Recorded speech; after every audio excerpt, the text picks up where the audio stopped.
Bom, eu sempre manifestei publicamente a minha defesa do financiamento público, porque considero democrático, permite que candidaturas que não teriam nenhum recurso possam ter, e isso é democrático para poder manter a pluralidade no Brasil.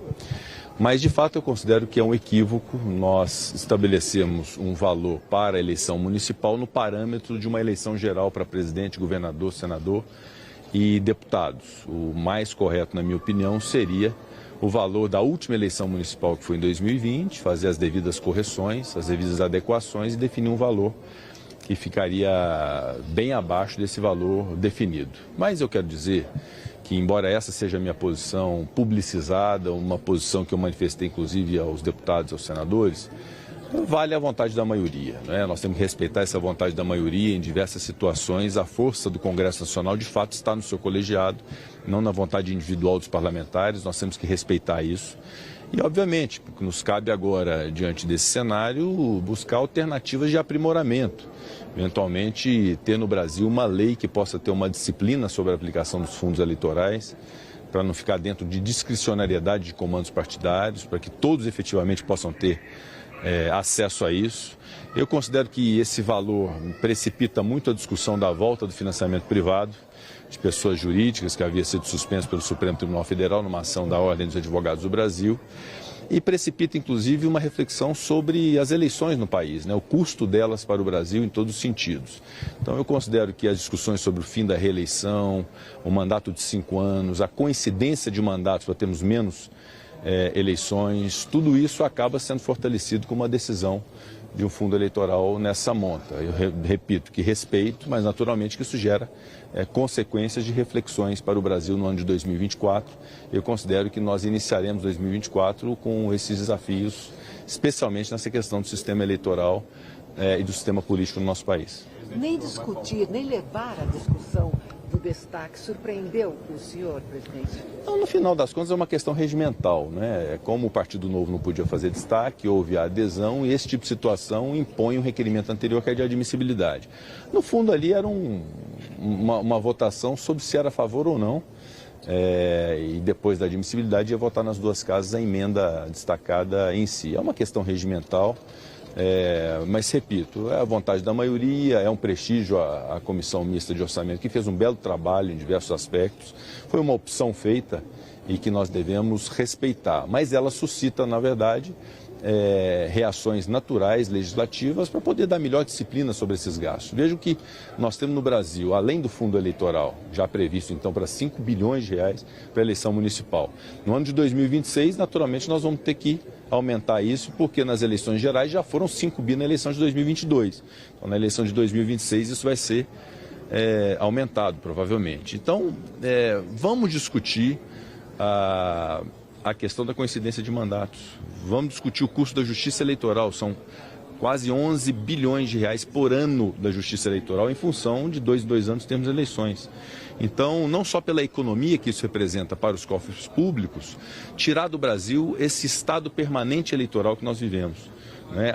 Como a eleição é de 2 em 2 anos, nós temos sempre, terminado uma eleição, já começa uma outra, a gente vive nesse estado de permanência de eleições. Isso contamina a qualidade dos mandatos, contamina a qualidade da política, porque a política tem uma razão de ser que não pode ser uma razão puramente eleitoral. Então, tudo isso eu considero que pode se estabelecer um marco ao se definir esse valor de fundo eleitoral, de profundas e marcantes modificações na legislação a partir de 2024, evidentemente com o apoio de toda a sociedade e da forma mais democrática possível, permitir que as decisões possam ser tomadas com maturidade, com equilíbrio e sempre respeitando a vontade da maioria. Ontem na Comissão Mista de Orçamento, teve uma fala do deputado Lindenberg, disse que foi um golpe do Congresso no Executivo sobre essa retirada do valor sobre o PAC. Como que o senhor vê essa fala do deputado Lindenberg sobre esse tipo de golpe em retirar recurso do governo federal? Eu vejo com naturalidade, essa é uma casa plural, deputados e senadores são 594, com pensamentos diferentes, com formas diferentes de agir, de falar. Não tem que fazer nenhum comentário em relação a essa fala. Eu não posso concordar que haja golpe. Obviamente que pode haver algum tipo de conflito de interesses entre executivo e legislativo, isso é natural. normal, e a melhor forma de solucionar isso é com debate, é com respeito às divergências. E no final das contas, quando não há convergência, coloca para votar. O que a maioria decidir está definido, é a decisão do Congresso Nacional. Essa é a melhor forma de se resolver os problemas. Presidente, o senhor citou alguns projetos que vão ser discutidos no ano que vem.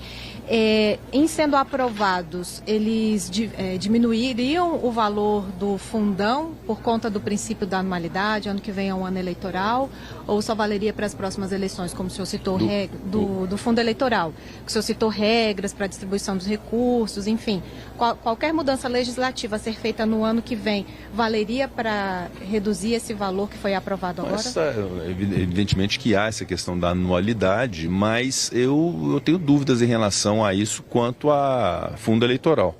O que nós estamos discutindo é lei orçamentária, dinheiro público que eventualmente, ao ser disponibilizado no período eleitoral, ele pode ser suscetível de critérios estabelecidos por uma lei editada no ano de 2024. Eu não vejo problemas nem o alcance de anualidade nisso, mas obviamente que isso aí nós temos que aprofundar. Eu acho que um primeiro passo, de fato, e eu sei que diversos presidentes de partido concordam com isso, definir uma lei que defina parâmetros de aplicação disso, porque um candidato A tem um acesso ao fundo e o outro tem um acesso ao fundo menor ou nem tem acesso. Então, essa discricionariedade na aplicação de 5 bilhões de reais no Brasil é algo que não pode prevalecer. Tem que haver uma vinculação a partir de lei que estabeleça, repito, critérios na aplicação desse fundo. Presidente, a foto com a gente? Mais uma pergunta, ela tem uma pergunta. Ontem e hoje também os senadores e deputados falaram sobre a questão das emendas para algumas comissões que está faltando, de ciência e tecnologia, educação e tal. O senhor disse que vai fazer esse remanejamento. O senhor pode falar um pouquinho mais? Veja, nessa questão orçamentária, toda a discussão, quando havia aquela questão das emendas de relator, havia sempre o apontamento de que isso não poderia ficar a critério de um único relator geral do orçamento. Essa era a discussão que havia, que foi suscitada no Supremo Tribunal Federal. E aí o que se tinha para contra-argumentar a existência da emenda de relator é que as casas, tanto Câmara e Senado, têm comissões permanentes temáticas. Então, para tratar da educação do Brasil, era importante que a partir das comissões de educação das duas casas se pudesse ter uma definição orçamentária. Assim sucessivamente, em relação à segurança pública, saúde, ciência e tecnologia, enfim, infraestrutura.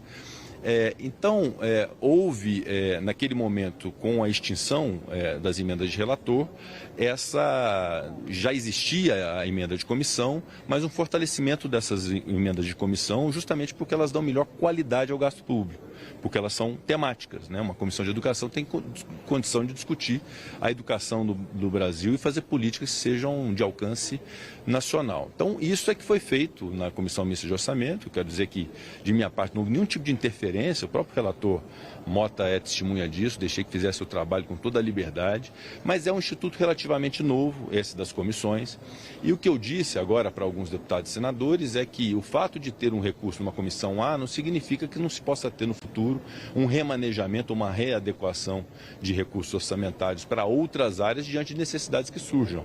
Não há um engessamento em torno disso, é perfeitamente possível esses remanejamentos. O importante é que todas as áreas do Brasil possam ter ser atendidas e estejam bem amparadas. Eu acho que a partir da promulgação da reforma tributária, que foi algo histórico no Brasil, que nós fizemos essa semana, entregando a principal e mais complexa reforma desde a Constituinte no nosso país, eu acho que 2024, considerando a mudança do sistema tributário, nós temos, primeiro, um desafio de regulamentação da reforma tributária e, segundo, para onde vai a arrecadação do Brasil? E aí entra uma discussão profunda de qualidade do gasto público.